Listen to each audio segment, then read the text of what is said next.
To prove that you did it, I'm sorry, but you cannot receive world record status. I feel more nervous now than I did in Antarctica. How does that quite add up? Than you did after a pack of wild dogs were chasing you.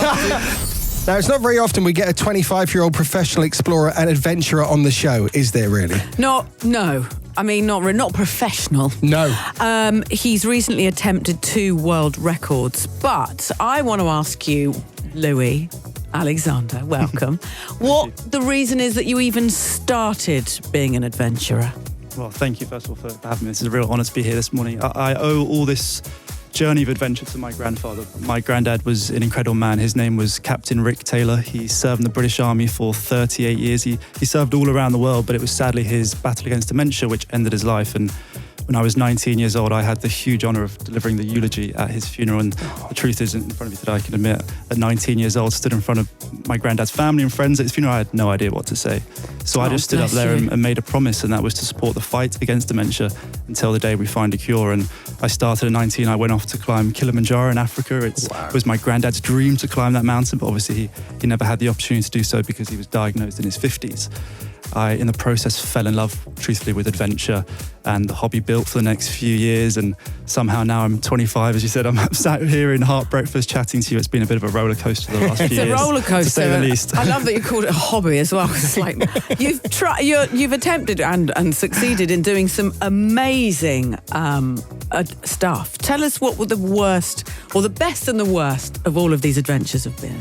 Well, these last 2 projects were to run marathons on all 7 continents and swim marathons in all 7 seas. And as you can imagine, there's a huge contrast there in the weather, the environments, the wildlife. I've been chased by wild dogs in the desert. I ran through a rainstorm in the Amazon rainforest, the freezing cold of Antarctica, and of course the swims had their own challenges too. We started in the Red and Arabian Seas in summer, so I was swimming through the heat and humidity there. I'm a redhead, as you can see. I was toasted by the time I came out. Heat's not your friend.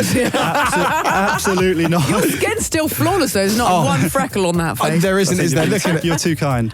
But so those were absolute challenges. Of course, we finished in the North Sea, very cold too, huge amount of jellyfish, and I think actually that was the day we spoke last. I think moments before I jumped into the water for the final swim. So very lucky to be here today, to be the first, hopefully, to run and swim the 7. And what is it? Go on, Jake. I was going to say, I love how you talk about your grandfather, because for me, one of my favourite people in the world was my granddad. I remember spending most of my holidays with my granddad.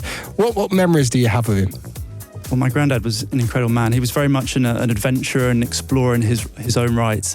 My memories aren't truthfully from him directly, because he was diagnosed when I was 2 years old and he passed when I was 19. His battle was 17 years long. So my direct memories of him, sadly, are him losing his memories, his personality, and sadly his life. So instead, I've grown up with him from stories from my mum, from my nan. That's how I know him, and that's how I want to remember him. But I really hope to make him proud. And it is important, isn't it? Because obviously this is sadly a disease that we're hearing more and more about now, and probably 1 in 5 people can relate to it and know somebody that's going through it. Keeping their memory alive and remembering that who they were before is massively important, I think. And this is such an extraordinary legacy. I'm sure he is looking down from somewhere thinking you're amazing. Thank you. When you're in the water or running or whatever it is, aside from your grandfather, what is it that makes you so tenacious, do you think?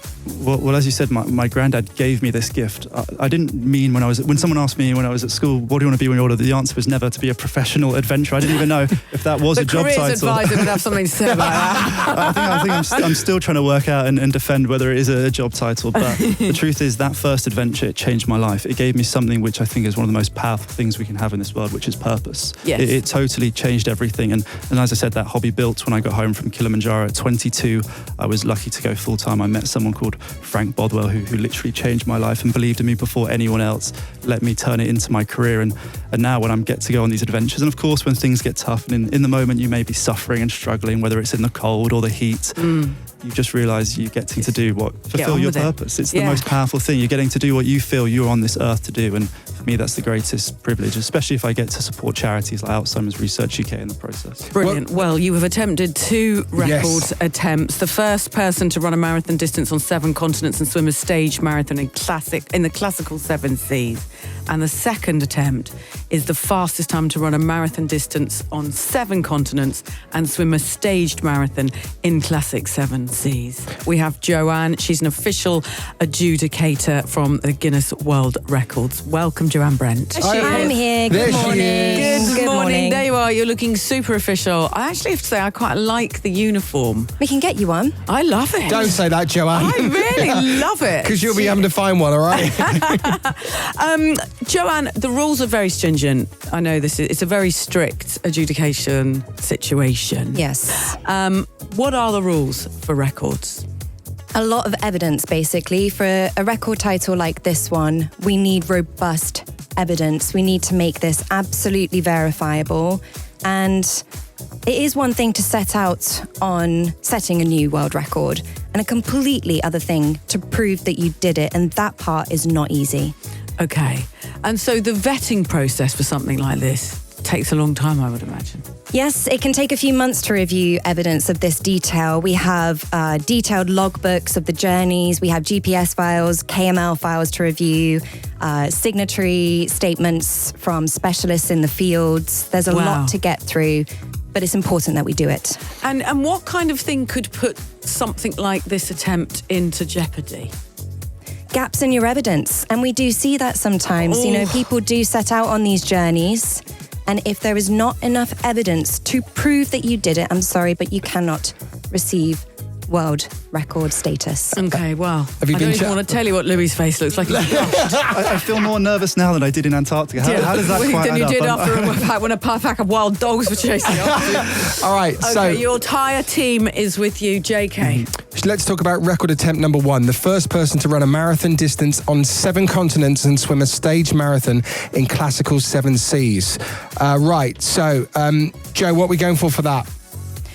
Well, I can tell you that for each of Louis' swims and his runs, they were meticulously documented with exact distances, times, coordinates, and witness statements, and more. This level of attention to detail suggests a high level of accountability and authenticity, and this is absolutely needed in the adventure and exploration community. So, after thorough investigation into your evidence package, I'm pleased to confirm that we have verified not 1, but 2 world records. You are, Louis Alexander, officially the first person in history to run a marathon distance on 7 continents and swim a staged marathon in the classical 7 seas. Not only that, but you set the record for the fastest time to do it in 633 days. Give it up for Louis! Oh my gosh! Louis, I'm going to give you this certificate. Let's make it official because you are officially amazing. Congratulations. Wow. I feel very emotional. This is so silly. How do you feel, Louis? So Well done, darling. you did it. You cracked both. The tension there was building, wasn't it? It really was. I was Thank nervous. you, Joanne. This is. I think it's difficult. I'm aware these moments don't last forever in life, and these are very special moments. So I want to make sure I pick the right words here. First of all, thank you, Joanne, for this incredible recognition. I think so many of us dream of Guinness World Records, don't we, when we're young and we're kids, and I was certainly one of those. So thank you, and thank you to Heart Breakfast for this incredible opportunity, to you and all your team behind it, Lawrence too. And you know, the truth is, these records, I dedicated my life to these adventures for the last few years, and there's a huge amount of risk-taking, suffering, sacrifice, all these different things. But what I realised is when I look at them here for the very first time, is it wasn't just me that did that. It was all the people around me. So it was my incredible support crews I worked with around the world. It was my parents, my friends, my family back home have been there from the start. And it's, of course, my sponsors, Frank Bodwell from Thomas Franks, a man who changed my life, my coach Jake and the team at the Body Lab where I train and prepare. This is truly a team effort, and these records are just as much theirs as they are mine. So I just want to say thank you to everyone. It means the world. So I don't want to get too emotional, but thank you. And those, they can't go just in the bathroom. Those certificates need to go somewhere where everyone can see them. All right, everywhere. Well, I need Amanda's advice, because you are a Guinness World Record holder too. So where did yours go? Mine is up in my office. Wow. It's up in my office. Incredible. Along with my album. I released it. Is that record breaking? It got to number 4 in the album chart. All right, that's good enough. Thank All right, you. You can check out Louis's full journey at www.louisalexander.org. He obviously does it for an amazing cause. I know everyone is always counting the money. It's tough times, but any spare pennies as well, Louis, I know, would be very grateful for. You are officially a double world record holder. Yes, Louis. Congratulations, Louis. Thank you, Joanne. Alexander. Thank you very and much. your entire team. This is Heart.